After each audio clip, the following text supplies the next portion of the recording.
So good morning, ma'am. My name is Benji Jupino from BSN Treaty. So for today, I will do the them all about Romford test, Rainy test, and Weber test. So I will introduce my patient, my cousin, Elizabeth M. Killing. Good morning, ma'am. So for today, I will do the whisper test on you. So ang whisper test is pupunta po ako sa iyong likuran, then mag-whisper ako ng number, then yun po ay uulitin nyo. Game. So I'm here behind at your back, ma'am. So I will cover your ear po, then I will whisper the number 50, 20, 11,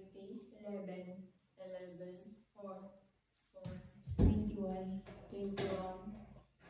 Okay. So I will cover your next ear, then I will whisper ulit 50, 100, 20, 11, 1, 2. So the next one, we will do the Winnie test. So wala po kaming tuning fork, so I will improvise po. We will use the tinidor na lang po. So good morning, ma'am. So I will do the Winnie test on you. So the first one is I will locate your mastoid process.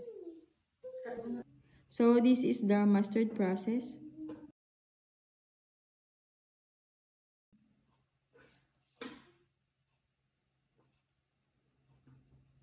So where you hear the sounds pass? Seconds. Sabihin ko na. So where you hear the sound pass? First.